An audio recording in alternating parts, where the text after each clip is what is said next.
세계가 발칵 뒤집혔습니다. 한국 기술을 장난감 취급하며 조롱하던 미국이 한국에 무릎을 꿇었기 때문입니다. 지난 42년간 한국 미사일의 사거리를 철저히 통제하고 핵심 부품마저 끊어버린 미국. 한국의 자주 국방을 막아서 방위비를 계속 뜯어내려는 속셈이었죠. 하지만 바로 그때 믿을 수 없는 일이 벌어졌습니다.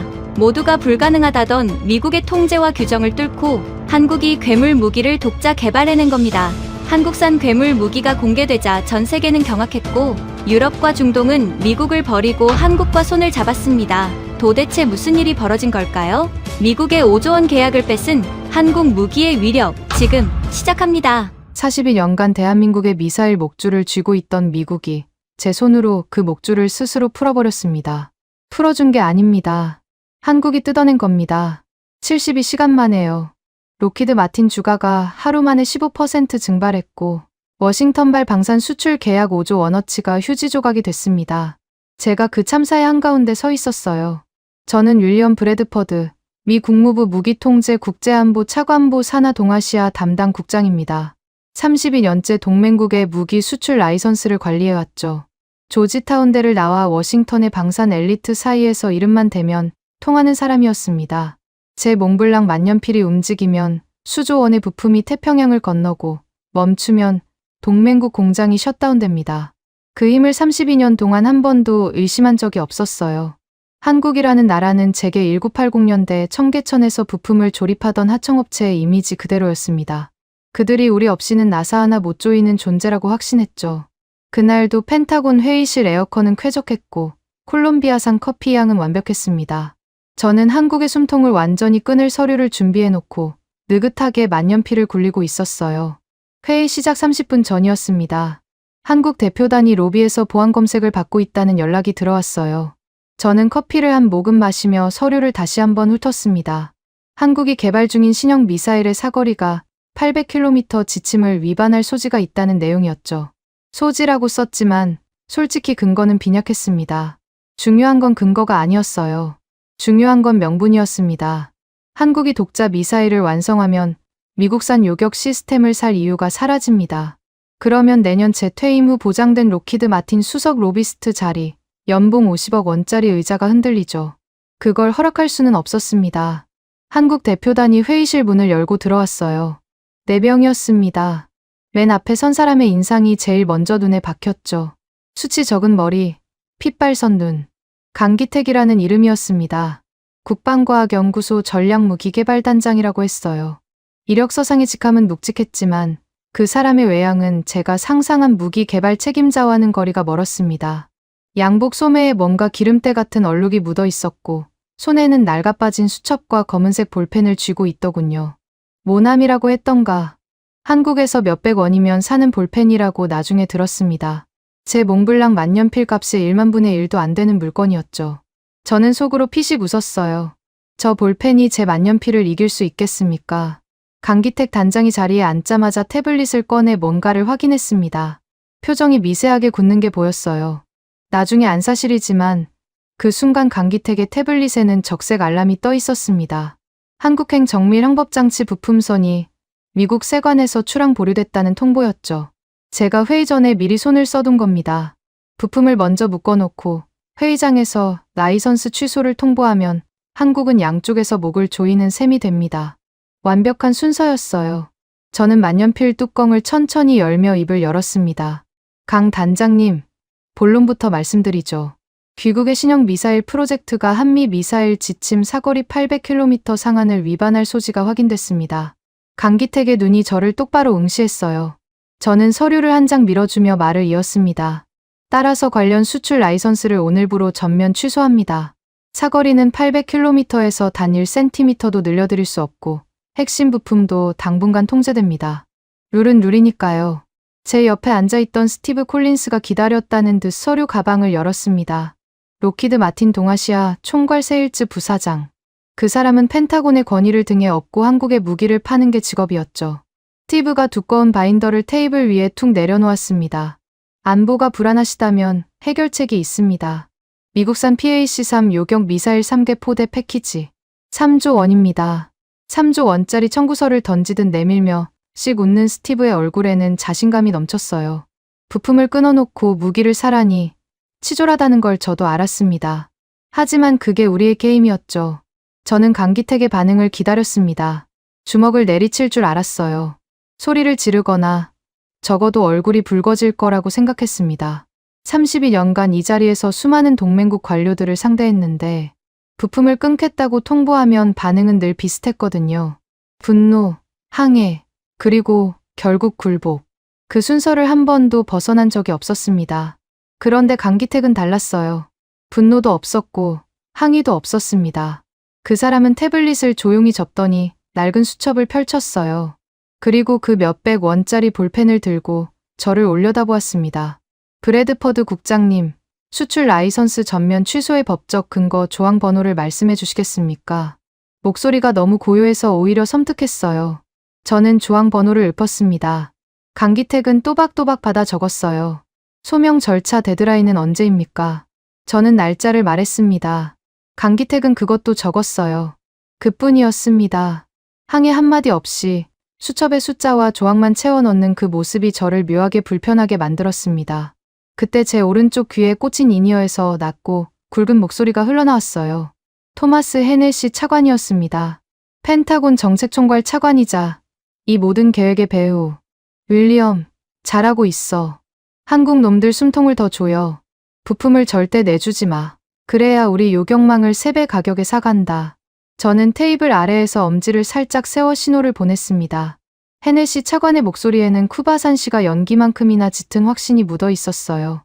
저도 같은 확신을 가지고 있었습니다. 그 순간 회의실 문이 벌컥 열렸습니다. 마이크 도노반이었어요. 주한미군 사령부 정보분석관.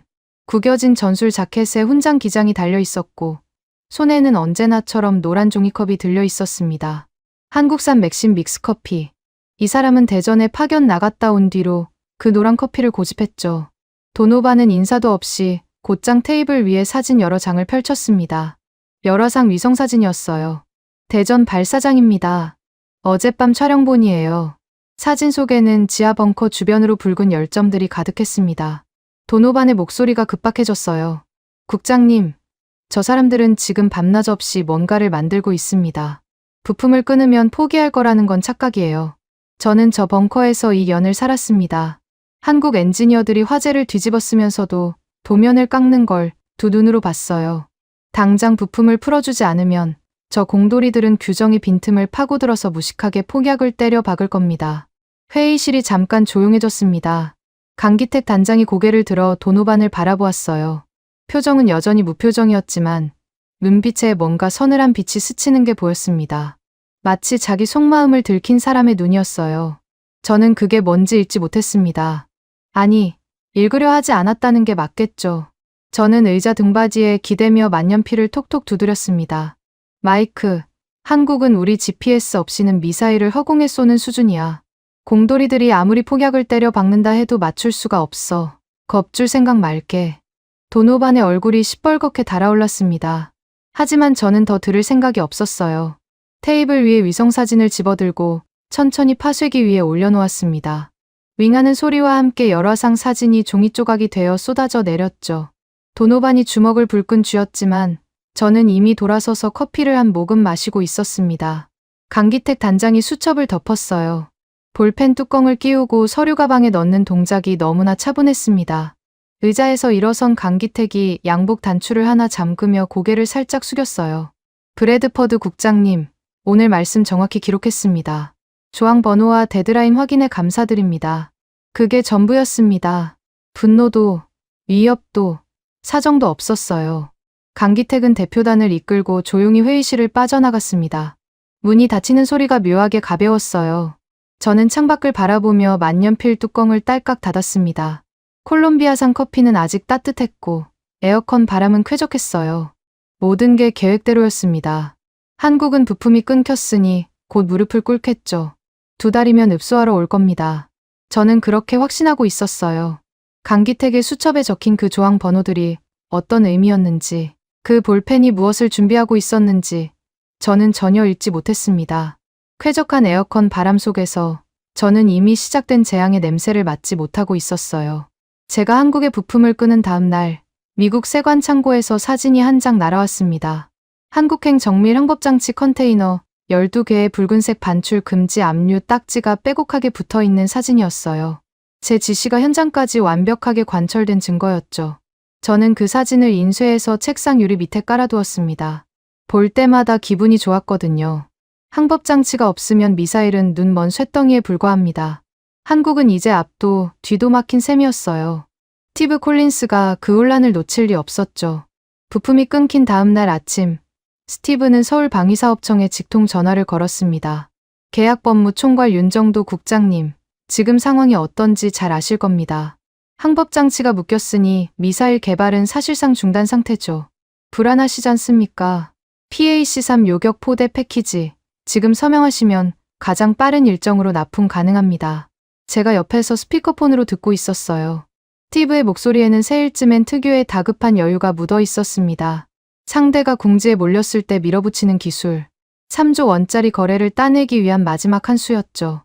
전화기 너머 윤정도 국장의 목소리는 놀라울 정도로 평탄했습니다.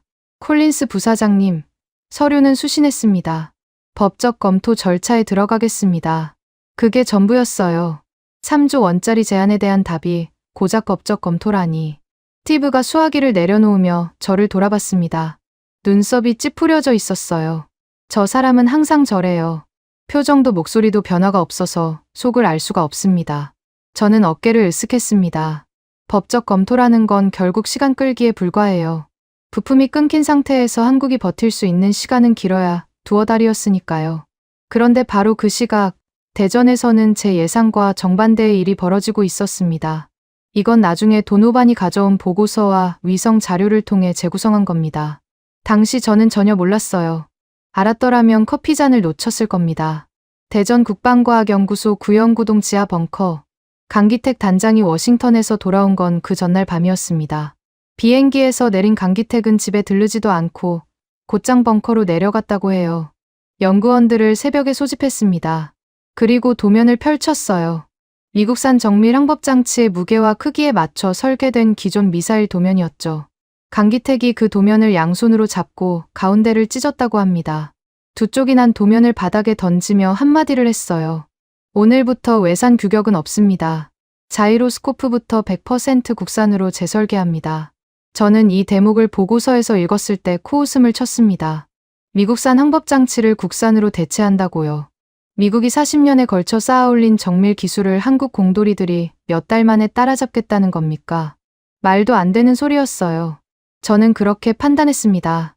그런데 제가 놓친 게 있었어요. 미국산 부품은 가볍고 작았습니다. 정밀했지만 소형화에 맞춰져 있었죠. 한국의 미사일 설계는 그 작고 가벼운 미국산 규격에 억지로 몸을 맞추고 있던 셈이었어요. 부품이 끊기자 그 족쇄가 풀렸습니다. 국산 자이로스코프는 미국산보다 크고 무거웠지만 한국 엔지니어들에게 그건 문제가 아니라 기회였어요. 외산 규격에 끼워 맞추느라 줄이고 깎아야 했던 모든 설계 제한이 한순간에 사라져 버린 겁니다. 더 크게, 더 무겁게, 더 거칠게 만들 수 있는 자유가 열린 거였어요. 제가 끊어버린 부품이 오히려 설계의 빗장을 풀어준 꼴이었습니다. 이 아이러니를 저는 석 달이 지나서야 깨달았어요. 그리고 진짜 소름 끼치는 건 그 다음이었습니다. 한국 엔지니어들은 한미 미사일 지침을 한 글자 한 글자 뜯어봤어요. 사거리 800km. 이건 절대 어기지 않았습니다. 1cm도 안 넘겼어요. 하지만 지침 어디에도 탄두, 무게 상한은 명시되어 있지 않았습니다. 사거리를 800km에 묶어두면 남는 추진력이 엄청납니다. 한국은 그 남는 힘을 전부 탄두, 무게로 돌렸어요. 폭약을 채우고, 쇳덩이를 덧대고, 또 채우고, 탄두 중량이 8톤까지 올라갔습니다. 8톤이요. 일반적인 단거리 탄도미사일 탄두가 500kg에서 1톤 사이인 걸 감안하면 이건 미사일이 아니라 하늘에서 떨어지는 건물이었습니다.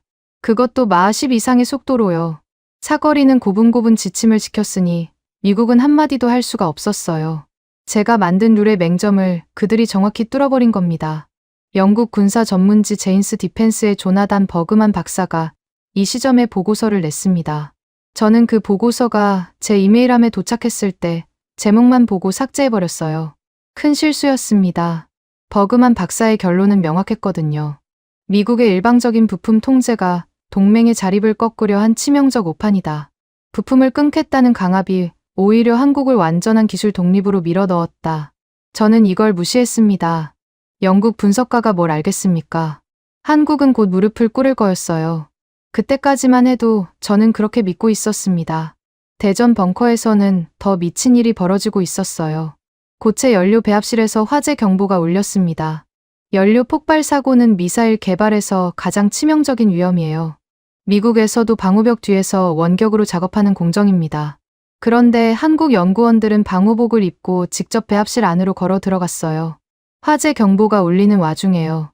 도노반이 이 장면을 위성 열화상 데이터로 확인하고 보고서를 들고 제 사무실로 뛰어왔습니다. 국장님, 이건 정상이 아닙니다. 화재 경보가 울리는데 사람들이 안으로 들어가고 있어요. 저 사람들은 목숨을 걸고 독자 연료를 만들겠다는 겁니다. 저는 보고서를 덮으며 대답했어요. 목숨을 걸든 뭘 하든 GPS 없이는 표적을 못 맞춰. 성능 좋은 폭죽을 만드는 셈이지. 도노반이 입술을 깨물었습니다. 하지만 저는 이미 다음 서류로 눈을 돌리고 있었어요. 그리고 결국 그들은 해냈습니다. 독자적인 고출력 고체 연료 배합 테스트를 성공시킨 겁니다. 화재를 뒤집어쓰면서 폭발 위험을 온몸으로 감당하면서 기어코 미국산 연료 없이 미사일을 날릴 수 있는 추진체를 완성했어요. 이 소식을 저는 한참 뒤에 알게 됐습니다. 알았을 때는 이미 늦은 뒤였죠. 서울 방위사업청에서도 움직임이 있었어요. 윤정도 국장이 스티브 콜린스의 3조 원짜리 요격망 패키지 청구서에 도장을 찍었습니다. 붉은색 도장이었어요. 법적 검토 보류, 서명도 아니고 거절도 아닌 보류. 그 서류는 그대로 미국으로 반송됐습니다. 스티브가 전화로 물었죠. 보류가 무슨 뜻입니까? 사겠다는 겁니까? 아니라는 겁니까? 윤정도의 대답은 간결했어요.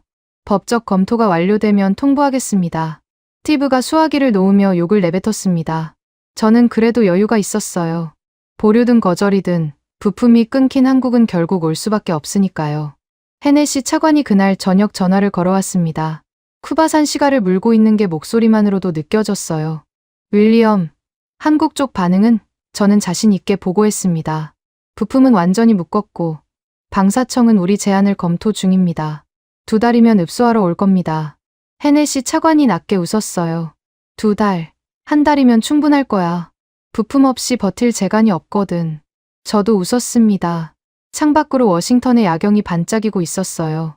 콜롬비아산 커피의 마지막 한 모금이 따뜻하게 목을 타고 내려갔습니다. 그 시각, 대전 벙커 지하에서는 기름때와 고체 연료, 연소 냄새가 뒤섞인 공기 속에서 연구원들이 종이컵에 탄 노란 믹스커피를 마시고 있었을 겁니다. 36톤짜리 괴물의 심장이 그 지하 어딘가에서 조용히 뛰기 시작하고 있었어요. 멀리 못 가게 막았으니 남는 힘은 전부 쇳덩이의 무게로 바뀌고 있었습니다. 저는 그걸 몰랐어요. 쾌적한 사무실에서 커피를 마시며 제가 키우고 있는 것이 한국의 굴복이 아니라 괴물의 탄생이라는 사실을 저는 까맣게 모르고 있었습니다. 그로부터 열흘이 지났습니다. 부품을 끄는 뒤로 한국에서는 아무런 연락이 없었어요. 항의도, 읍소도, 협상 요청도 없었습니다. 저는 그 침묵을 굴복의 전조로 읽었어요. 목이 마르면 결국 물을 찾아오게 되어 있으니까요. 매일 아침 커피를 마시며 한국 쪽 동향 보고서를 확인했지만 특별한 움직임은 포착되지 않았습니다. 도노반이 가끔 대전 위성 사진을 들고 왔지만 저는 더 이상 그걸 펼쳐보지도 않았어요. 한국은 조용히 질식하고 있을 거라고 판단했습니다. 열하루째 아침, 제 집무실 문 앞에 묵직한 것이 놓여 있었어요. 외교 파우치였습니다. 겹겹이 밀봉된 갈색 가죽 파우치에 대한민국 국방부의 붉은 직인이 선명하게 찍혀 있었죠. 제가 32년간 받아본 외교 문서 중에서도 유독 봉인이 두꺼웠습니다. 보통 한국에서 오는 서류는 얇았어요. 양해를 구하는 문서, 기한 연장을 요청하는 문서, 우리 입장을 존중한다는 외교적 수사가 담긴 문서. 그런 것들이 대부분이었죠. 저는 파우치를 들어 올리며 무게를 가늠했습니다. 꽤 무거웠어요. 하지만 신경 쓰지 않았습니다. 어차피 읍소 편지겠거니 했으니까요. 의자에 앉아 콜롬비아산 커피를 한 모금 마시고 몽블랑 만년필로 봉인 테이프를 찢었습니다. 콧노래까지 나왔어요. 한국이 결국 버티지 못하고 선처를 구하러 왔구나. 제 계산대로였죠. 봉투 안에서 묵직한 서류철이 빠져나왔습니다. 표지를 보는 순간 콧노래가 멈췄어요. 제목이 이상했습니다. 지원 요청서가 아니었어요. 한미 미사일 지침 전면 해제 최종 요구서. 요청이 아니라 요구였습니다. 지원이 아니라 해제였어요. 글씨체는 명조. 크기는 20포인트. 대한민국 국방부 직인과 외교부, 부본 인장이 나란히 찍혀 있었습니다. 저는 커피잔을 내려놓고 서류를 다시 한번 확인했어요. 눈이 잘못된 건가 싶었습니다. 하지만 글자는 변하지 않았죠. 최종 요구서. 저는 32년 동안 동맹국에서 이런 제목의 문서를 받아본 적이 단 한 번도 없었습니다. 서류를 넘겼습니다. 첫 페이지부터 감정이라곤 찾아볼 수 없었어요. 외교적 수사도 없었습니다. 양해를 구하는 문장도, 우리의 입장을 존중한다는 관용구도, 상호협력의 정신이라는 빈말도 없었어요. 건조한 법률 용어와 조항 번호만이 빼곡했습니다. 제1조, 탄두 중량 상한의 즉각적이고 전면적인 폐지. 저는 눈을 비볐어요. 탄두 무게 제한을 완전히 없애라는 겁니다. 사거리 제한도 아니고 탄두 무게를요. 한국이 감히 미국에게 무기 설계의 핵심 제한을 철폐하라고 통보하고 있었습니다. 읍소가 아니라 명령이었어요. 심장 박동이 조금 빨라지는 게 느껴졌지만 저는 애써 입꼬리를 올렸습니다. 배짱이 대단하군. 거절하면 끝이야. 제2조, 군사적 목적의 고체 연료 사용 무제한 전면 허용. 두 번째 조항을 읽는 순간 입꼬리가 내려갔습니다. 고체 연료는 미사일 지침의 핵심 통제 품목이었어요. 우주 발사체용으로만 제한적으로 허용해왔던 건데 군사적 전용 제한을 완전히 풀라는 뜻이었습니다. 이걸 수용하면 한국은 마음대로 사거리를 늘릴 수 있는 추진체를 합법적으로 보유하게 됩니다. 사실상 미사일 지침 전체가 무력화되는 거였어요. 저는 서류를 잡은 손에 힘이 들어가는 걸 느꼈습니다. 문이 노크 없이 열리며 도노반이 들어왔어요. 같은 서류 사본을 손에 들고 있었습니다. 주한미군 사령부 경유로 한 부가 더 발송된 모양이었죠. 도노반은 제 책상 앞에 서서 서류를 한번 훑더니 얕은 한숨을 내쉬었어요. 국장님, 이건 읍소가 아닙니다. 이건 선전포고예요. 저는 대답하지 않았습니다. 서류의 다음 장을 넘기고 있었으니까요. 저는 즉시 헤네시 차관에게 보고했습니다. 전화기 너머로 시가 연기를 내뿜는 소리가 들렸어요. 제가 요구서의 내용을 읽어주자 잠깐 침묵이 흘렀습니다. 그리고 유리가 깨지는 날카로운 소리. 헤네시 차관이 위스키 잔을 벽에 집어 던진 거였어요. 감히 통보를 해. 한국 놈들이 미쳤어. 쓰레기통에 집어넣어. 윌리엄. 차관의 목소리는 낮았지만 진동하고 있었습니다. 저는 그 분노에서 오히려 안도를 느꼈어요. 헤네시 차관이 이 정도로 화를 냈다는 건 당연히 거부하겠다는 뜻이었으니까요. 뒷배가 확실하니 제가 두려워할 것은 아무것도 없었습니다. 그런데 서류가 끝이 아니었어요. 마지막 페이지를 넘기자 붙이기 붙어 있었습니다. 방위사업청 계약법무총괄국장 윤정도 명의의 붙이기였죠. 글씨체가 본문보다 한 포인트 작았지만 내용의 무게는 본문 전체를 합친 것보다 무거웠습니다. 기한 내 미수용 시, 기존 진행 중인 모든 미사안, 무기 도입하는 안보 환경 변화를 사유로 전면 재검토 절차에 돌입한다. 저는 그 문장을 3번 읽었습니다. 모든 미산 무기 도입안, 전면 재검토. 이건 3조 원짜리 요격망 패키지만의 문제가 아니었어요. 한국이 미국에서 도입을 추진 중인 전투기 정비 계약, 조기경보 레이더 업그레이드, 함정용 전투체계 라이선스까지 조 단위가 줄줄이 걸려 있었습니다. 그걸 전부 재검토하겠다는 건 사실상 백지화 위협이었어요. 손가락 끝이 차가워지는 게 느껴졌습니다. 부칙 맨 아래에 눈이 갔어요. 붉은색 찍인 옆에 타임스탬프가 찍혀 있었습니다. 정확히 72시간 후 금요일 18시. 그 숫자가 서류 위에서 서늘하게 빛나고 있었어요. 카운트다운이었습니다. 한국이 우리에게 시한을 건 겁니다. 저는 서류를 책상에 내려놓고 의자 등받이에 기댔습니다. 천장을 올려다보았어요. 에어컨 바람이 얼굴을 스쳤지만 시원하게 느껴지지 않았습니다. 72시간. 사흘도 안 되는 시간이었어요.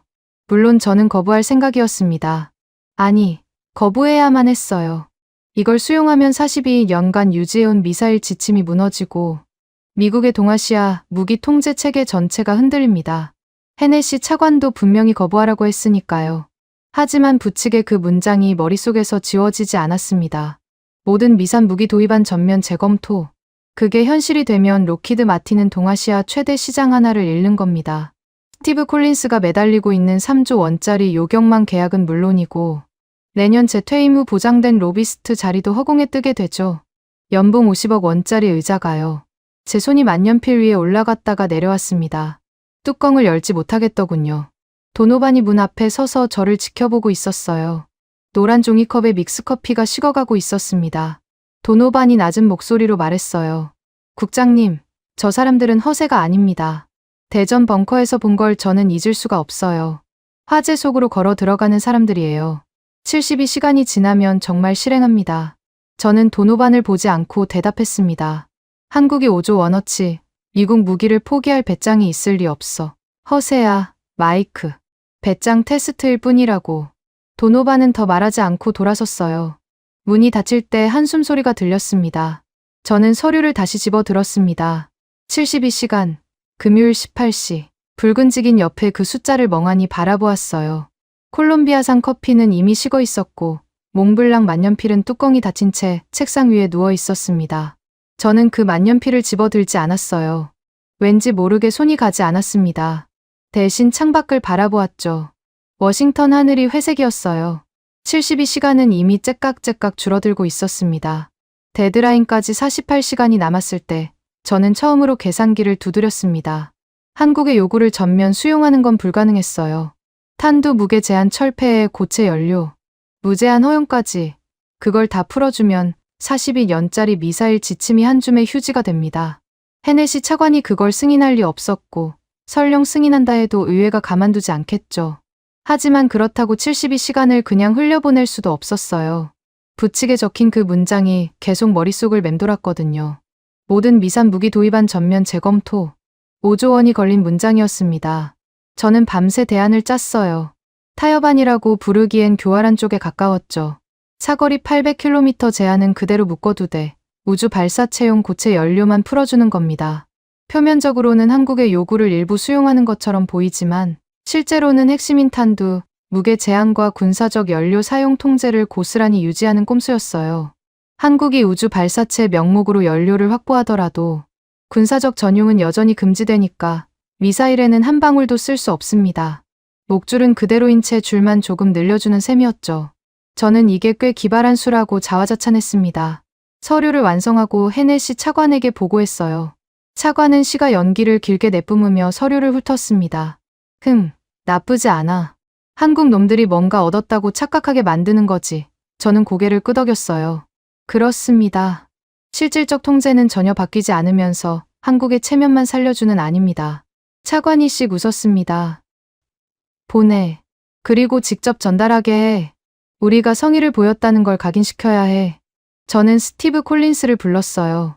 로키드 마틴 부사장이었지만 이번만큼은 펜타곤 특사 자격으로 서울에 보내기로 했습니다. 미국 정부의 공식 직함을 달아줘야 한국이 무게를 느낄 테니까요. 스티브에게 타협한 서류를 건네며 말했습니다. 서울 방위사업청으로 직접 가서 전달해. 윤정도 국장한테 우리가 한 발 물러섰다는 뉘앙스를 충분히 줘. 하지만 절대 추가 양보는 없다는 것도 확실히 해둬. 스티브가 서류를 받아들며 고개를 끄덕였어요. 이 정도면 한국도 받아들이지 않겠습니까? 체면은 살려주면서 실속은 우리가 챙기는 건데. 저도 같은 생각이었습니다. 스티브가 서울에 도착한 건 그 다음 날 오전이었어요. 방위사업청 건물 앞에서 차를 내린 스티브는 당연히 VIP 의전을 기대했겠죠. 미국 펜타곤 특사가 왔으니 최소한 회의실은 준비되어 있을 거라고요. 그런데 화상통화로 보고가 들어온 스티브의 얼굴은 벌겋게 달아올라 있었습니다. 국장님, 저를 1층 민원실에 앉혀놨습니다. 스티브의 목소리가 떨리고 있었어요. 민원실이라고? 저는 되물었습니다. 플라스틱 의자요. 에어컨도 꺼져 있습니다. 벌써 2시간째 아무도 안 나옵니다. 화면 속 스티브의 이마에 땀방울이 맺혀 있었어요. 양복 셔츠의 목 부분이 축축하게 젖어 있었습니다. 펜타곤 특사가 서울의 민원실 플라스틱 의자에서 에어컨도 없이 땀을 흘리고 있다니. 저는 이를 악물었어요. 모욕이었습니다. 명백한 의도를 가진 모욕이었죠. 3시간이 지나서야 윤정도 국장이 나타났다고 합니다. 금태 안경에 2대8 가르마, 무표정한 얼굴로 민원실 문을 열고 들어온 윤정도는 플라스틱 의자 맞은편에 앉으며 서류를 받았어요. 회의실로 안내하지도 않았습니다. 민원실에서 그대로 서류를 검토하기 시작한 거예요. 스티브가 타협안의 핵심을 설명하는 동안 윤정도는 한마디도 하지 않았다고 합니다. 서류를 한 장씩 넘기며 읽었을 뿐이에요. 스티브가 말을 마쳤을 때 윤정도가 고개를 들었습니다. 접수하겠습니다. 검토 후 통보하겠습니다. 그게 전부였어요. 땀범벅이 된 스티브가 화상통화로 저에게 보고했습니다. 국장님, 한국은 1mm도 물러설 생각이 없습니다. 이 타협안도 먹히지 않을 겁니다. 저는 화면을 끄며 책상을 주먹으로 내리쳤어요. 다른 방법이 필요했습니다. 저는 서방 언론 라인을 돌렸어요. 워싱턴에서 32년간 쌓아온 인맥이 이럴 때 빛을 발하는 겁니다. 몇 시간 만에 주요 통신사와 안보 전문지에 기사가 올라갔습니다. 한국이 미사일 지침을 일방적으로 깨려 한다. 동북아 군비 경쟁을 촉발하는 무책임한 행동이다. 미국은 동맹의 안정을 위해 자제를 촉구한다. 제가 직접 쓴 문장들이 기자들의 이름으로 전 세계에 퍼져나갔어요. 여론의 힘으로 한국을 압박하려는 계산이었습니다. 국제사회의 비난이 쏟아지면 한국도 체면 때문에라도 한 발 물러서겠죠. 저는 그렇게 확신했어요. 그런데 한국의 반응은 제 예상을 완전히 벗어났습니다. 도노반이 대전 위성사진을 들고 뛰어왔어요. 국장님, 안흥 발사장입니다.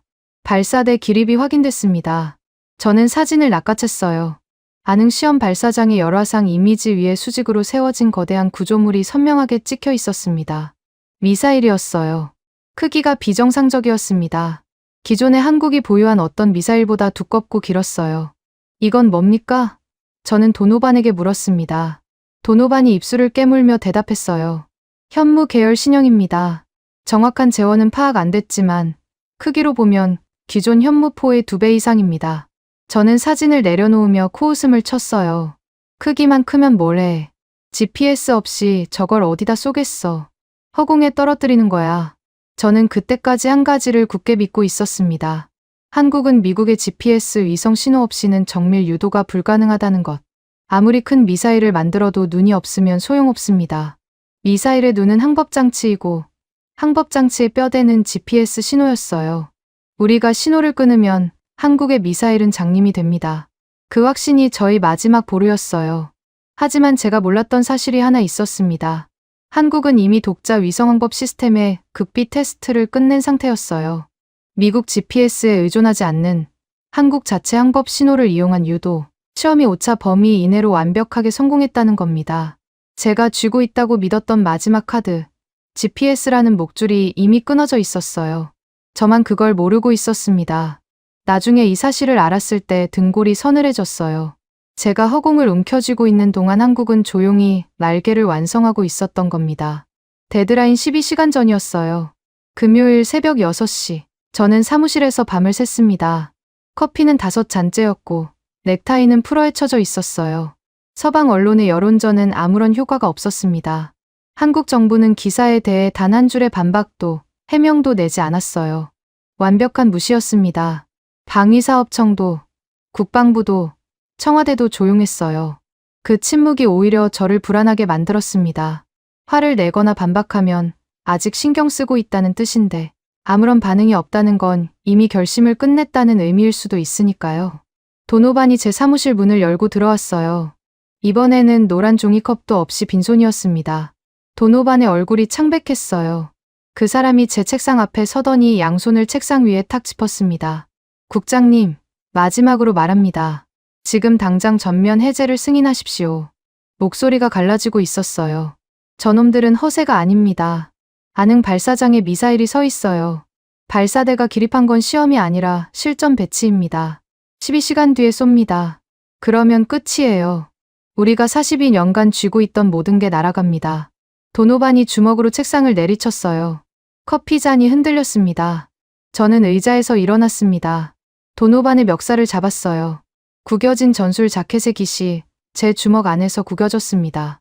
마이크, 한국이 미국산 무기 5조 원어치를 날려버릴 배짱이 있다고 진심으로 믿나? 저건 허세야. 블러핑이라고. 데드라인 끝까지 버티면 저쪽에서 먼저 접을 거야. 저는 도노반을 문 쪽으로 밀쳤어요. 도노반이 문틀에 등을 부딪히며 비틀거렸습니다. 저를 올려다보는 도노반의 눈에 분노가 아닌 연민 같은 것이 서려 있었어요. 그 눈빛이 불쾌했습니다. 저는 문을 닫아버렸어요. 자리에 돌아와 앉았을 때 팩스기가 울렸습니다. 방위사업청 발신이었어요. 기계가 천천히 종이를 뱉어냈습니다. 저는 한 장을 뽑아 들었어요. 제가 보낸 타협한 서류였습니다. 원본 그대로였어요. 달라진 건 단 하나. 서류 한가운데에 붉은색 도장이 찍혀 있었습니다. 결제 반려, 수신 거부. 윤정도 국장의 직인이었어요. 추가 메모도, 설명도, 협상의 여지를 남기는 문장도 없었습니다.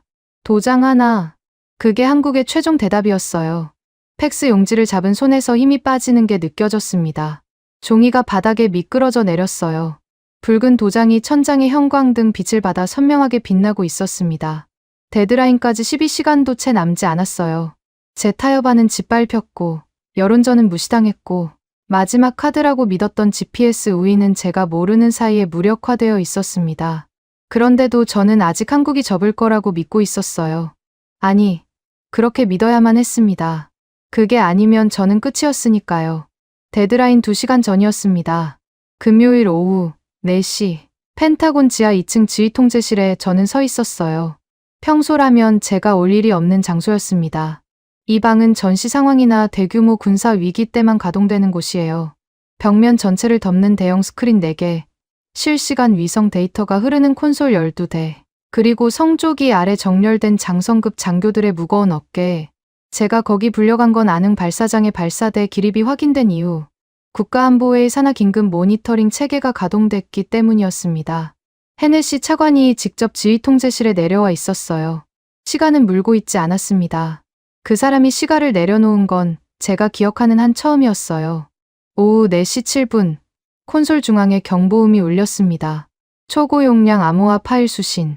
발신처는 대한민국 방위사업청, 윤정도 국장명이었어요. 통신 담당 대위가 화면을 돌아보며 보고했습니다. 차관님, 한국 방위사업청에서 암호화 영상 파일이 수신됐습니다. 용량이 비정상적으로 큽니다. 헤네시 차관이 턱짓으로 재생을 지시했어요. 저는 그 순간 한국이 마침내 접었다고 생각했습니다. 데드라인 2시간 전에 뭔가를 보내왔다는 건 최후의 협상 제안이거나 항복 문서일 거라고요. 둘 중 하나였어요. 가슴이 살짝 풀리는 기분이었습니다. 화면이 켜졌어요. 첫 프레임부터 제 예상이 틀렸음을 알았습니다. 거대한 구조물이 화면 가득 들어찼어요. 미사일이었습니다. 수직으로 세워진 발사관 안에 들어앉은 거대한 원통형 몸체. 크기가 비현실적이었습니다. 화면 하단에 재원 표시가 떠올랐어요. 총 중량 36,000kg, 36톤. 일반적인 단거리 탄도미사일이 4~5톤인 걸 감안하면 7배가 넘는 무게였습니다. 지휘통제실이 조용해졌어요. 키보드 치는 소리마저 멈췄습니다. 영상이 재생됐습니다. 발사관 하부에서 가스 압력이 분출되며 36톤짜리 쇳덩이가 공중으로 튀어올랐어요. 콜드런치였습니다. 발사관에서 사출된 미사일이 허공에서 일순간 정지하더니 하단 노즐에서 불기둥이 터져 나왔습니다.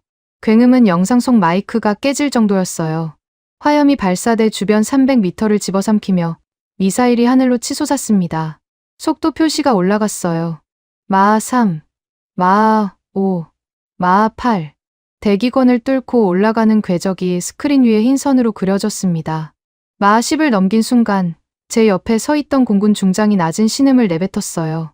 그런데 제 눈을 진짜 얼어붙게 만든 건 속도가 아니었습니다. 스크린 하단에 떠있는 숫자였어요. 탄두 중량 8,000kg, 8톤. 저는 그 숫자를 3번 읽었습니다. 눈이 잘못된 거라고, 단위가 틀린 거라고 생각했어요. 800kg이 아니라 8,000kg이라니. 기존 단거리 탄도미사일 탄두의 10배가 넘는 무게를 싣고 마하 10으로 내리꽂는 물건이 현실에 존재한다는 뜻이었습니다. 지휘통제실 안의 공기가 달라진 게 느껴졌어요. 장성들의 등이 뻣뻣하게 굳어 있었습니다. 도노반이 콘솔 앞에 앉아 계산기를 두드리고 있었어요. 손가락이 빠르게 움직였습니다. 영상이 끝나기도 전에 도노반이 의자에서 벌떡 일어났어요. 얼굴이 하얘져 있었습니다. 차관님, 탄두를 1톤으로 축소하면 사거리가 5,500km에 도달합니다. 지휘통제실이 웅성거렸어요. 5,500km. 그건 서울에서 쏘면 동부가 전역은 물론이고 괌까지 닿는 거리였습니다. 도노반이 말을 이었어요. 탄두를 500kg까지 줄이면 사거리는 더 늘어납니다. 이건 단거리 탄도미사일이 아닙니다. 탄두 무게 조절만으로 중거리에서 준대륙간 사거리까지 커버하는 가변형 플랫폼이에요. 도노반의 목소리가 떨리고 있었습니다. 저는 아무 말도 할 수가 없었어요. 입이 마른 채로 굳어 있었습니다. 영상이 종료된 직후 화면에 텍스트가 떠올랐어요. 영국 제인스 디펜스, 조나단 버그만 박사의 분석이었습니다. 한국이 영상과 함께 첨부한 외부 전문가의 공인 평가였죠. 버그만 박사의 문장은 간결했어요. 이것은 단순한 단거리 탄도미사일이 아니다. 재래식 무기의 탈을 쓴 전략핵급 지진 무기의 등장이다. 마하 10 이상의 종말 속도로 8톤의 탄두가 지표면을 관통할 경우 지하 100m의 강화 벙커를 인공지진으로 생매장시킬 수 있다. 미국의 일방적 부품 통제가 이 괴물을 탄생시켰다. 헤네시 차관의 턱 근육이 실룩거리는 게 보였어요. 씨가 없는 그 사람의 입술이 창백하게 떨리고 있었습니다. 저는 차관의 표정을 본 순간 직감했어요. 이건 우리가 상상한 시나리오의 바깥에 있는 물건이라는 걸. 화면이 전원됐습니다. 영상이 끝나고 화상 연결이 잡힌 거였어요. 스크린 가득한 사람의 얼굴이 나타났습니다. 윤정도 국장이었어요. 금태 안경, 2대8 가르마, 그리고 그 무표정. 민원실에서 스티브를 3시간 기다리게 한 그 얼굴이었습니다. 윤정도는 카메라를 정면으로 응시하며 입을 열었어요. 목소리 톤이 처음부터 끝까지 일정했습니다. 마치 날씨를 읊는 것처럼요. 자체 비대칭 전력화에 따라 미산, 방어망 도입 계약은 안보 환경 변화 조항에 의거하여 전면 폐기 절차에 돌입합니다. 선수금 환불은 불가합니다. 순간 지휘 통제실의 공기가 얼었습니다. 저는 윤정도의 말을 머릿속에서 분해하고 있었어요. 안보 환경 변화 조항. 그게 뭔지 저는 알고 있었습니다. 미산 무기 도입 계약서에는 안보 환경에 획기적인 변화가 발생할 경우 한국 측이 일방적으로 계약을 재검토하거나 폐기할 수 있다는 조항이 박혀 있었어요. 형식적인 조항이라고 누구나 생각했습니다. 안보 환경의 획기적 변화라는 게 대체 뭡니까? 전쟁이 나지 않는 한발동 될 일이 없는 죽은 조항이었어요. 그런데 한국은 현무5의 전력화를 바로 그 획기적 변화로 정의한 겁니다. 자체 비대칭 전력을 확보했으니 미국산 요격 시스템이 더 이상 필요 없다는 논리였어요. 그리고 그 논리는 법적으로 완벽했습니다. 이 괴물 미사일 영상의 진짜 목적이 그제야 보였어요. 무력 과시가 아니었습니다. 저건 법적 근거를 만들기 위한 증거물이었어요. 현무5가 실전 배치 가능한 상태라는 것을 객관적으로 입증하고 그 입증을 바탕으로 안보 환경 변화 조항을 발동시키는 것. 5조 원 규모 미산 요격망 도입 계약을 합법적으로 전면 파기하고 선수금까지 환불 불가로 묶어버리는 것. 미사일의 화염이 아니라 서류 한 장이 진짜 무기였어요. 저는 그때서야 윤정도라는 사람이 무엇을 준비하고 있었는지 이해했습니다. 민원실에서 스티브를 3시간 굴린 것도 타협안에 도장을 찍어 반려한 것도 전부 이 순간을 위한 포석이었어요. 한치의 오차도 없이 법적 요건을 쌓아 올린 겁니다. 제 주머니에서 진동이 울렸습니다. 휴대폰을 꺼내자 화면에 스티브 콜린스의 이름이 떠 있었어요. 받는 순간 고막이 찢어지는 줄 알았습니다. 브래드퍼드, 지금 우리 주가가 몇인지 알아? 장이 열리자마자 10%가 빠졌어. 아직도 떨어지고 있다고. 내가 한국 부품을 끊겠다고 했을 때 내가 뭘 했어? 조용히 돈만 벌면 된다고 했잖아. 이게 지금 무슨 짓이야? 스티브의 목소리가 지휘 통제실 천장에 울렸어요. 주변 장교들의 시선이 저에게 쏠렸습니다. 저는 전화를 끊으려 했지만 스티브가 놓아주지 않았어요. 로키드 마틴 본사에서 난리가 났어. CEO가 직접 전화해서 동아시아 라인 책임자 머리를 요구하고 있다고. 그 머리가 내 머리야. 그리고 내 머리야. 윌리엄. 전화를 끊었습니다. 손이 떨리고 있었어요. 폰 화면에 부재중 전화 알림이 줄줄이 쏟아지고 있었습니다. 로키드 마틴 외에도 레이시온, 노스럽 그러먼, 방산 로비 회사들. 전부 같은 내용이겠죠. 주가가 폭락하고 있으니 어떻게 할 거냐고. 제 손가락이 미끄러지듯 헤네시 차관의 내선 번호를 눌렀습니다. 차관이 아까 지휘 통제실에 있었지만 영상이 끝나자마자 사라졌거든요. 신호음이 울렸어요. 1번, 2번, 3번. 받지 않았습니다. 4번째 신호음이 끊기며 매정한 연결 거부음만 귓가에 울렸어요. 저는 전화기를 내려놓고 스크린을 올려다보았습니다. 윤정도의 얼굴은 이미 사라져 있었고 화면에는 안흥 발사장의 실시간 위성 영상이 떠 있었어요. 발사대 위에 36톤짜리 괴물이 서 있었습니다. 데드라인까지 1시간 반. 저는 셔츠 안쪽이 땀으로 젖어 등에 달라붙는 걸 느꼈어요. 에어컨이 분명 켜져 있었는데 춥지도 덥지도 않았습니다. 아무 감각도 없었어요. 다만 한 가지만 선명했습니다. 제가 32년간 쥐고 있다고 믿었던 것이 손가락 사이로 빠져나가고 있다는 감각이었어요. 금요일 오후 5시 58분. 데드라인까지 2분이 남았습니다. 지휘 통제실의 시계가 째깍거릴 때마다 제 심장이 같은 속도로 쪼그라들었어요. 스크린에는 아능 발사장의 실시간 위성 영상이 떠 있었고 36톤짜리 괴물은 여전히 수직으로 서 있었습니다. 움직이지 않았어요. 하지만 발사대 주변의 열화상 반응이 점점 짙어지고 있었습니다. 추진체에 연료가 주입되고 있다는 뜻이었죠. 저는 결단을 내려야 했습니다. 2분 안에요. 헤넷이 차관은 전화를 받지 않았고 로키드 마틴에서는 주가 폭락 항의가 쏟아지고 있었고 윤정도의 계약 파기 통보는 이미 법적 효력을 갖춘 상태였습니다. 5조 원이 사라지고 있었어요. 제 퇴임 후 보장된 로비스트 자리, 연봉 50억 원짜리 미래가 눈앞에서 제가 되어 흩날리고 있었습니다. 저는 이를 악물고 한라인 수화기를 집어들었어요. 백기를 들겠다는 뜻이었습니다. 전면 해제 승인. 한국의 3가지 요구를 모두 수용하겠다는 긴급 통보를 보내려는 거였어요. 자존심이고 체면이고 다 필요 없었습니다. 5조 원의 계약이라도 살려야 했으니까요. 수화기를 귀에 대는 순간 5시 59분이었습니다. 통화 연결음이 울렸어요. 1번, 2번. 제 입술이 떨리고 있었습니다. 머릿속으로 문장을 준비하고 있었어요. 한국 측의 요구를 전면 수용한다. 탄두 중량 상한 폐지와 고체 연료 무제한 허용을 즉시 승인한다. 이 말만 하면 끝이었습니다. 3번째 통화음이 울리기 직전 스크린이 하얗게 번쩍였어요. 아능 발사장 영상이었습니다. 화면 전체가 순백으로 번지더니 곧장 주황빛 화염으로 뒤덮였어요. 발사대 하부에서 가스 압력이 폭발하며 36톤짜리 몸체가 허공으로 튀어올랐습니다. 콜드런치. 수직으로 사출된 미사일이 일순간 하늘에 매달리듯 정지하더니 하단 노즐에서 지옥의 불기둥이 터져나왔어요. 위성 카메라가 포착한 화염의 반경이 발사대 사방 500m를 집어삼켰습니다. 굉음은 영상에서도 느껴졌어요. 콘솔 앞에 앉아있던 장교 하나가 의자를 뒤로 밀며 벌떡 일어났습니다. 지휘 통제실 전체가 경직됐어요. 저는 수화기를 든 채 굳어 있었습니다. 통화음은 여전히 울리고 있었어요. 하지만 이미 의미가 없었습니다. 쏜 겁니다. 한국이 쏴버린 거예요. 데드라인 정각. 6시. 제가 백기를 들기 1분 전에요. 아니, 어쩌면 30초 전이었을 겁니다. 수화기가 손에서 미끄러져 콘솔 위에 떨어졌어요. 딸깍하는 소리가 멀게 들렸습니다. 스크린 위에 궤적 데이터가 실시간으로 올라가고 있었어요. 속도 표시가 치솟았습니다. 마하 6, 마하 8, 마하 10. 조기경보 위성이 포착한 궤적은 완벽한 포물선이었어요. GPS 신호를 받지 않는 독자 항법 시스템이 미사일을 정확하게 유도하고 있었습니다. 제가 마지막 보루라고 믿었던 그 카드. 한국은 GPS 없이 못 쏜다는 확신이 스크린 위에서 산산조각 나고 있었어요. 미사일이 최고점을 찍고 하강을 시작했습니다. 마하 10 이상의 종말 속도. 스크린의 표적지 데이터가 현시됐어요. 무인 해상 표적이었습니다.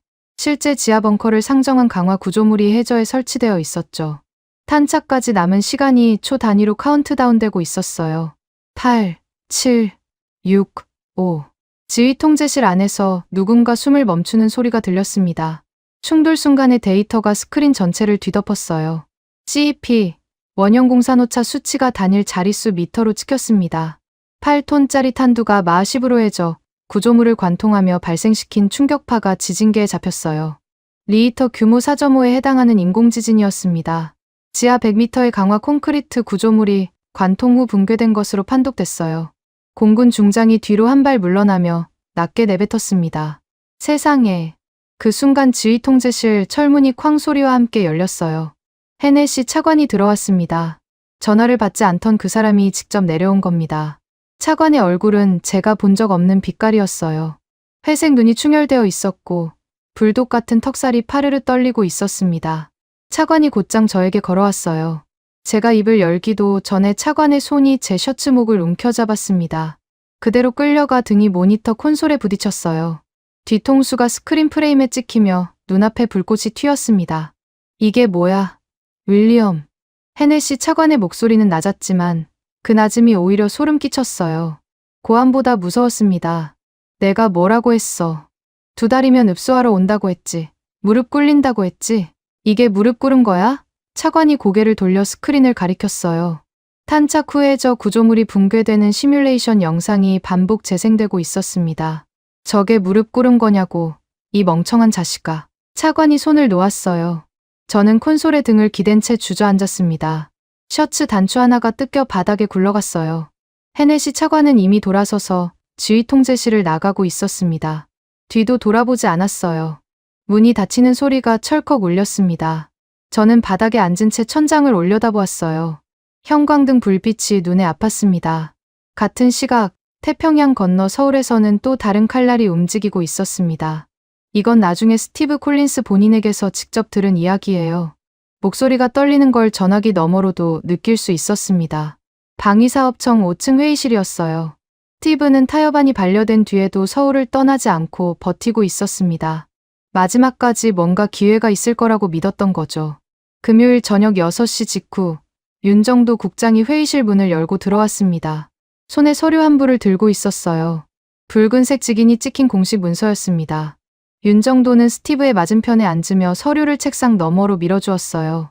계약 전면 파기 및 선수금 환불 불가 통지서. 스티브의 눈이 서류 제목에서 멈췄다고 합니다. 손가락 끝이 차가워지는 게 느껴졌다고 했어요. 서류를 훑어보는 동안 윤정도는 한마디도 하지 않았습니다. 그냥 앉아서 기다렸어요. 스티브가 고개를 들어 윤정도를 바라보았습니다. 윤 국장님, 이건 재고의 여지가 있지 않습니까? 우리가 지금이라도 전면 해제를 승인하면 이 계약을 유지할 수 있습니다. 양측 모두에게 이익이에요. 조건을 다시 논의할 수 있습니다. 스티브의 목소리가 처음으로 애원의 톤을 띠고 있었다고 합니다. 윤정도는 금태 안경 너머로 스티브를 바라보았어요. 표정은 처음부터 끝까지 똑같았다고 합니다. 무표정이었어요. 콜린스 부사장님, 데드라인이 종료되었습니다. 귀측의 어떤 추가 제안도 수용하지 않습니다. 본 통지는 안보 환경 변화 조항에 의거한 법적 절차이며 귀사의 서명 여부와 무관하게 효력이 발생합니다. 스티브가 서류를 집어들며 다시 입을 열려 했지만 윤정도가 먼저 의자에서 일어났습니다. 서류 수령 확인만 부탁드립니다. 그 말을 남기고 윤정도는 회의실을 나갔어요. 에어컨이 가동되는 서늘한 회의실에서 서류 한 장이 미국 방산업계의 명주를 합법적으로 잘라버린 순간이었습니다. 진짜 결정타는 화염을 뿜으며 하늘을 가른 미사일이 아니었어요. 그건 세상을 놀라게 하는 장관이었을 뿐입니다. 진짜 칼날은 서늘한 에어컨 바람 아래 금태 안경을 쓴 법무 관료의 무표정한 얼굴 위에 있었어요. 붉은 직인 하나가 5조 원짜리 계약의 숨통을 끊었습니다. 미사일은 증거물이었고 서류가 사형 선고였어요. 저는 그걸 펜타곤 지하 지휘 통제실 바닥에 주저앉아 깨달았습니다. 도노반이 콘솔 앞에 서 있었어요. 스크린에는 탄착점에 해저 지형 변화 데이터가 반복 재생되고 있었습니다. 인공지진으로 갈라진 안반의 단면이 흰 선으로 표시되어 있었죠. 도노반은 그걸 멍하니 바라보고 있었어요. 손에 든 노란 종이컵이 기울어지는 걸 도노반은 눈치채지 못했습니다. 미지근한 믹스커피가 컵 밖으로 흘러넘쳐 콘솔 바닥에 갈색 웅덩이를 만들었어요. 도노반은 고개도 돌리지 않았습니다. 종이컵에서 마지막 한 방울이 떨어질 때까지 도노반은 스크린의 균열 데이터만 응시하고 있었어요. 저는 바닥에서 일어나 셔츠 매무새를 고쳤습니다. 뜯겨진 단추 자리가 허전했어요. 만년필을 찾으려 주머니를 더듬었지만 손에 잡히는 게 없었습니다. 어디선가 떨어뜨린 모양이었어요. 콜롬비아산 커피 향은 더 이상 나지 않았습니다. 지휘 통제실에 남은 건 콘솔의 전자음과 바닥에 번진 믹스커피 냄새뿐이었어요. 대기권을 뚫고 내려온 8톤짜리 쇳덩이가 해저 안반을 갈라놓은 것처럼 미국이 42년간 쥐고 흔들던 동아시아 방산의 목줄도 그 순간 산산조각이 나고 있었습니다. 현무5가 하늘을 가른 지 12시간이 채 지나지 않았을 때 저는 첫 번째 전화를 걸었습니다. 동유럽이었어요. 폴란드, 루마니아, 체코, 미국 방산의 핵심 텃밭이자 제가 32년간 공들여 관리해온 고객 라인이었습니다. 긴급 할인을 제시해야 했어요. 20%. 미국 방산 역사상 동맹국에게 이 정도 할인을 제안한 적은 없었습니다. 그만큼 다급했죠. PAC-3 요격 시스템, 사드 포대, 에이브럼스 전차 패키지. 뭐든 20% 깎아줄 테니 기존 도입 계약을 유지해 달라는 애원이었어요. 애원이라는 단어를 제가 쓰게 될 줄은 꿈에도 몰랐습니다. 이틀 전까지 저는 동맹국들에게 가격을 올리며 콧노래를 부르던 사람이었으니까요. 폴란드 군비청장 안제이 카민스키에게 전화를 걸었습니다. 카민스키는 나토 동맹국 가운데 가장 큰 방산 구매력을 가진 사람이었어요. 폴란드는 최근 몇 년간 안보 위기를 이유로 국방비를 급격히 늘렸고 미국은 그 돈의 대부분을 가져가고 있었습니다. 제가 직접 관리한 라인이었죠. 카민스키와 저는 워싱턴에서 여러 번 저녁을 같이 한 사이였어요. 나쁘지 않은 관계라고 생각했습니다. 신호음이 울렸어요. 1번, 2번, 3번, 4번. 받지 않았습니다.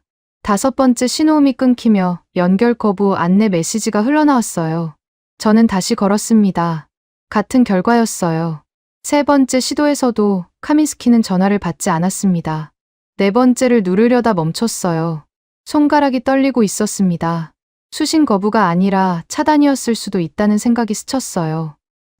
설마 카민스키가 미국의 전화를 차단한다고요. 나토의 핵심 동맹국이 말입니다. 그런데 설마가 현실이었습니다. 카민스키가 제 전화를 받지 않은 이유를 저는 8시간 뒤에 알게 됐어요. 주한미국 대사관 경유로 들어온 정보 보고서 한 장이 제 책상에 올라왔습니다. 보고서를 읽는 순간 무릎에서 힘이 빠졌어요.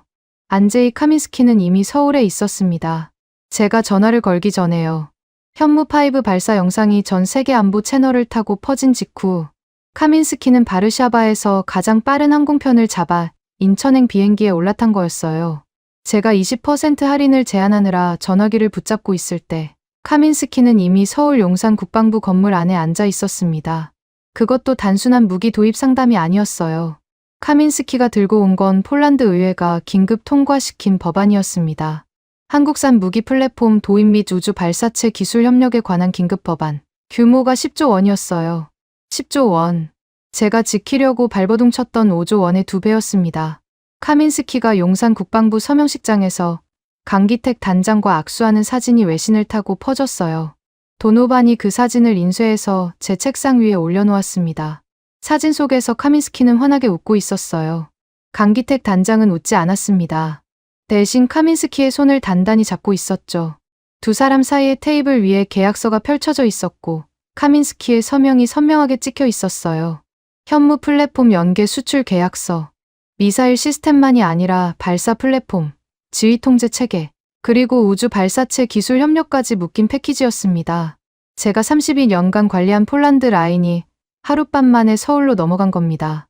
카민스키는 제 전화를 차단한 게 아니었어요. 받을 필요가 없었던 겁니다. 이미 더 좋은 거래를 끝낸 뒤였으니까요. 폴란드만이 아니었습니다. 도미노가 시작됐어요.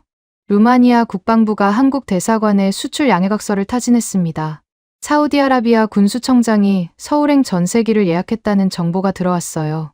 아랍에미리트, 이집트, 인도네시아, 제가 이름을 외우고 있는 나라들, 제가 직접 악수하고 저녁을 같이 한 사람들이 줄줄이 서울을 향하고 있었습니다. 미국의 비싼 가격과 까다로운 수출 통제에 신물이 나 있던 나라들이었어요. 하지만 대안이 없었기에 참아왔던 겁니다. 현무5가 그 대안을 증명해버린 순간 더 이상 참을 이유가 사라진 거였죠. 그 주 파리에서 유로사토리 방산 박람회가 열렸습니다. 스티브 콜린스가 로키드 마틴 부스를 맡고 있었어요. 미국과는 늘 박람회의 중심이었습니다. 가장 큰 부스, 가장 많은 방문객, 가장 화려한 디스플레이. 그게 당연한 질서였죠. 그런데 스티브에게서 걸려온 전화 속 목소리는 거의 울먹이고 있었어요. 국장님, 아무도 안 옵니다. 우리 부스에 파리만 날리고 있어요.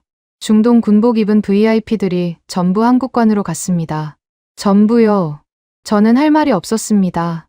스티브가 말을 이었어요. 한국 부스 앞에 줄이 서 있습니다.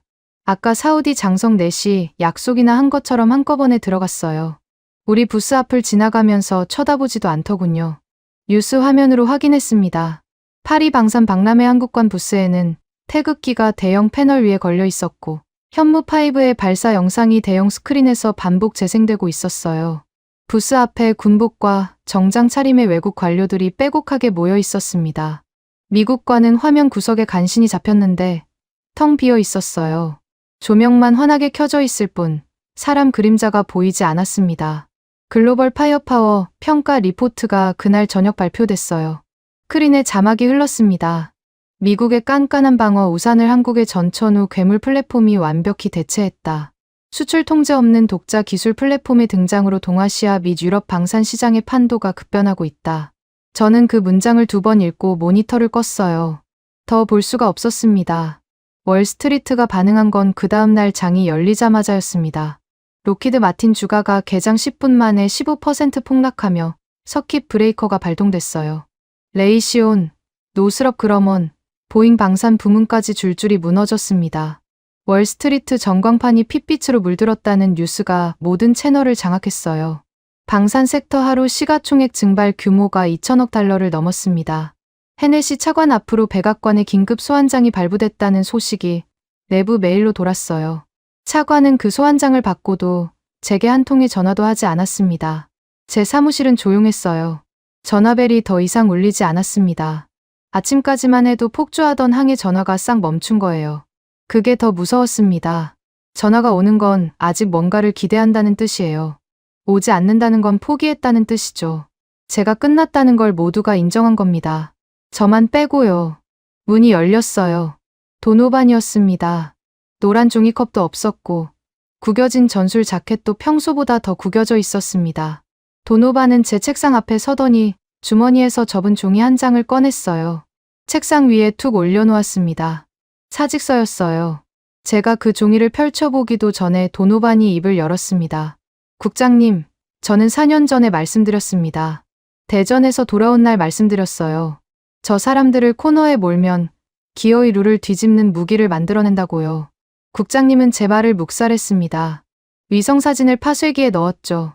도노반의 목소리는 차분했어요. 분노도 경멸도 아닌 확인하는 톤이었습니다. 이미 끝난 일의 결산서를 읽는 사람의 목소리였어요. 저는 고개를 들어 도노반을 바라보았습니다. 아무 말도 나오지 않았어요. 도노반이 마지막으로 한마디를 덧붙였습니다. 제가 뭘 했습니까? 그 문장이 제 가슴에 모처럼 박혔어요. 도노반은 돌아섰습니다. 뒤도 돌아보지 않고 사무실을 나갔어요. 문이 닫힌 뒤 정막이 밀려왔습니다. 책상 위에 놓인 사직서의 흰 종이가 형광등, 불빛 아래 유난히 밝아 보였어요. 저는 사직서 옆에 놓인 인쇄물을 집어들었습니다. 카민스키가 서울에서 서명서를 번쩍 들어 올리는 사진이었어요. 카메라 플래시 세례 속에서 태극기와 폴란드, 국기가 나란히 찍혀 있었습니다. 10조 원짜리 계약서에 서명한 직후의 사진이었죠. 카민스키의 표정은 이미 제 기억 속 워싱턴 저녁 식사 자리에 그것과 달랐어요. 미국을 바라보는 눈이 아니었습니다. 새로운 파트너를 선택한 사람의 눈이었어요. 사진을 내려놓으며 창밖을 보았습니다. 워싱턴 하늘은 맑았어요. 햇살이 유리창을 통해 들어와 책상 위를 비추고 있었습니다. 몽블랑 만년필이 그 빛 속에 누워 있었어요. 뚜껑이 닫힌 채로요. 저는 그 만년필을 집어들지 못했습니다. 더 이상 그 펜으로 서명할 서류가 남아있지 않았으니까요. 2026년 3월 14일 토요일, 워싱턴 국회의 사당 레이번 하원 오피스 빌딩 2층, 특별 청문회장. 저는 증인석 중앙에 앉아 있었습니다. 맞춤 정장이 아니었어요. 양복은 사흘 전에 꺼낸 것이었고, 넥타이는 매듭이 비뚤어져 있었습니다. 거울을 볼 용기가 없어서 고치지 않았어요. 면도도 제대로 하지 못했습니다. 볼 위에 면도날이 빗나간 자국이 하나 있었는데, 화장실에서 피를 닦다가 그냥 나왔어요. 32년 동안 조지타운대 출신 엘리트의 체면을 한 번도 흐트러뜨린 적 없는 사람이 핏기 없는 얼굴에 비뚤어진 넥타이를 메고 국회의 사당 증인석에 앉아 있었습니다. 청문회장은 넓었어요. 반원영 의원석이 증인석을 내려다보는 구조였습니다. 하원 군사위원회 소속 의원 23명이 자리에 앉아 있었어요. 방청석에는 기자들과 카메라맨들이 빼곡했습니다. 플래시가 간헐적으로 터졌어요. 전부 저를 향하고 있었습니다. 32년간 이 도시에서 남의 운명을 결제해온 사람이 이제 자기 운명을 심판받으러 앉아있는 장면을 찍으려는 거였죠. 저는 손을 테이블 위에 올려놓았습니다. 떨리는 걸 감추려고 양손을 깍지 꼈어요. 테이블 위에는 마이크 하나와 물컵 하나만 놓여 있었습니다. 몽블랑 만년필은 없었어요. 양복 안주머니에 넣어왔지만 꺼내지 않았습니다. 꺼낼 이유가 없었으니까요. 위원장이 개회를 선언했어요. 본 청문회는 한미 미사일 지침 전면 해제 과정에서 발생한 미국 방산 수출 계약, 대규모 손실 및 동아시아 안보 구도 변화에 대한 책임 규명을 목적으로 소집되었습니다. 위원장의 목소리가 청문회장에 울려 퍼질 때 저는 입술을 깨물었어요. 책임 규명이라는 단어가 목덜미를 스쳤습니다. 첫 번째 증인은 제가 아니었어요. 토마스 헤네시 차관이었습니다. 저는 증인석에서 약간 떨어진 대기석에 앉아 헤네시가 증인석으로 걸어가는 뒷모습을 바라보았어요. 불독 같은 턱살, 빈틈없이 다림질된 양복, 느긋한 걸음걸이. 저 사람은 지휘통제실에서 제 멱살을 잡고 콘솔에 패대기 쳤던 그 사람이 맞습니까? 지금 보이는 건 여유 있고 위험 넘치는 워싱턴의 거물이었어요. 헤네시가 마이크 앞에 앉았습니다. 의원의 첫 질문이 떨어졌어요. 차관님, 한국의 미사일 부품 수출 라이선스 전면 취소는 누구의 지시였습니까? 저는 등이 고추서는 걸 느꼈어요. 이건 핵심이었습니다. 모든 건 헤네시의 지시에서 시작됐어요. 부품을 끊으라고 한 것도, 한국의 숨통을 조이라고 한 것도, 인이어를 통해 실시간으로 명령을 내린 것도 전부 이 사람이었습니다. 헤네시가 입을 열었어요.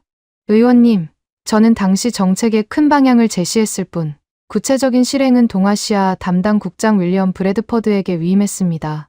심장이 멈추는 것 같았어요. 헤네시가 고개를 살짝 돌려 저를 바라보았습니다. 회색 눈의 감정이라곤 찾아볼 수 없었어요. 한국에 대한 부품 통제의 수위, 수출 라이선스 취소의 시점과 방법, 그리고 한국 측 대표단과의 직접 교섭 일체는 브래드퍼드 국장이 독자적으로 판단하고 실행한 사안입니다. 저는 사후 보고를 받았을 뿐이며 사태가 이 지경에 이른 것은 현장 담당자의 독단적이고 근시안적인 오판에 기인합니다. 방청석이 웅성거렸어요. 저는 양손의 깍지를 풀었다가 다시 꼈습니다. 손가락 마디가 하얘질 정도로 힘이 들어갔어요. 독단적이고 근시안적인 오판. 헤네시가 저를 향해 던진 칼이었습니다. 인이어를 통해 한국 놈들 숨통을 조이라고 속삭이던 목소리의 주인이 국회의사당 마이크 앞에서 자기는 몰랐다고 말하고 있었어요. 완벽한 꼬리 자르기였습니다. 저는 잘려나가는 꼴이었어요. 헤네시가 증인석에서 물러났습니다. 지나가면서 저를 쳐다보지도 않았어요. 마치 복도에서 스치는 낯선 사람처럼요. 제가 32년간 모셔온 윗선이, 제 경력의 후원자이자 공범이 지금 저를 모른 척하며 걸어가고 있었습니다. 시가 연기처럼 흩어지는 거였어요. 두 번째 증인이 호명됐습니다. 스티브 콜린스, 로키드 마틴 동아시아 총괄 세일즈 부사장. 스티브가 증인석에 앉았을 때 저는 그 사람의 얼굴을 봤어요. 이전에 자신만만하던 세일즈맨이 아니었습니다. 눈 밑에 검은 그림자가 내려앉아 있었고 양복이 어깨에서 흘러내리듯 걸쳐져 있었어요. 서울 민원실에서 땀을 흘리던 날보다 더 초라해 보였습니다. 의원이 질문을 던졌어요. 콜린스 부사장, 이번 사태로 로키드 마틴이 입은 손실을 말씀해 주시겠습니까? 스티브가 마이크를 잡았습니다. 손이 떨리는 게 보였어요. 한국방위사업청의 계약 전면 파기로 직접 손실 5조 원. 동유럽 및 중동 고객 이탈로 인한 추가 손실은 아직 집계 중이지만 최소 8조 원 이상으로 추산됩니다. 의원석에서 한숨이 새어나왔어요. 그때 스티브가 고개를 돌렸습니다. 저를 똑바로 바라보았어요. 마이크에 대고 말하는 게 아니라 저에게 직접 말하는 것 같았습니다. 이 모든 건 윌리엄 브래드퍼드 국장의 오만함에서 시작됐습니다. 스티브의 목소리가 갈라졌어요. 저는 국장에게 여러 차례 한국을 자극하지 말라고 조언했습니다. 부품 통제는 단기적 레버리지일 뿐 장기적으로 한국의 독자 개발을 촉진할 위험이 있다고 말씀드렸어요. 하지만 국장은 한국을 1980년대 하청업체 수준으로만 보았습니다. 스티브가 목을 가다듬었어요. 그리고 떨리는 손으로 마이크를 가까이 끌어당기며 말했습니다. 윌리엄 브래드퍼드의 멍청한 오만함이 미국 방산의 아시아 주도권을 한국에 완전히 갖다 바쳤습니다. 방청석에서 플래시가 연달아 터졌어요. 기자들의 펜이 일제히 움직였습니다. 저는 물컵을 집으려다 손이 미끄러져 물이 테이블 위에 쏟아졌어요. 옆에 앉은 보좌관이 휴지를 건넸지만 저는 받지 못했습니다. 손이 말을 듣지 않았어요. 세 번째 증인은 없었습니다. 제 차례였어요. 위원장이 호명했습니다. 증인 윌리엄 브래드퍼드 국장. 저는 일어섰어요. 다리가 무거웠습니다. 증인석까지 12걸음. 한 걸음을 내디딜 때마다 방청석의 시선이 살갗을 찔렀어요. 의자에 앉았을 때 마이크가 너무 가까이 있었습니다. 제 숨소리가 스피커를 통해 청문회장 전체에 울렸어요. 위원장이 물었습니다. 브래드퍼드 국장, 한국의 미사일 부품 수출 라이선스를 전면 취소한 목적이 무엇이었습니까? 저는 마이크를 끌어당겼어요. 입을 열었지만 첫 음절이 나오지 않았습니다. 목이 말라 있었거든요. 물컵은 대기석에 쏟아놓고 왔어요. 침을 삼키고 다시 시도했습니다. 한미 미사일 지침의 이행을 감독하기 위한 조치였습니다. 목소리가 쉬어 있었어요. 스피커를 통해 나오는 제 목소리가 남의 것처럼 들렸습니다. 의원이 서류를 들어 올렸어요. 국장의 퇴임 후 록히드 마틴 로비스트 이직이 내정되어 있었다는 보도가 있습니다. 한국의 독자 미사일 개발을 막아 미국산 요격 시스템 판매를 유지하려는 사적 동기가 있었던 것 아닙니까? 방 청석이 조용해졌어요. 카메라 셔터 소리만 연달아 울렸습니다. 저는 입술을 달싹였지만 부인도 인정도 하지 못했어요. 의원들의 시선이 차가웠습니다.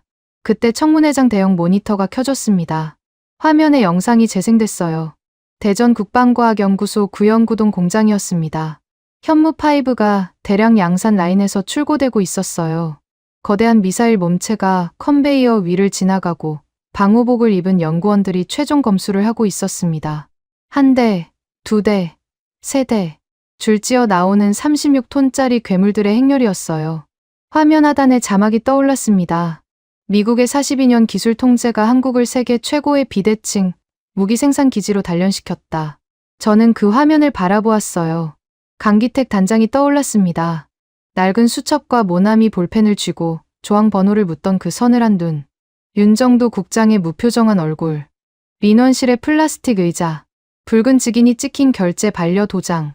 도노반의 노란 종이컵. 그리고 제가 파쇄기에 넣은 위성사진. 외신 속보가 모니터 옆 사이드 화면에 흘렀어요.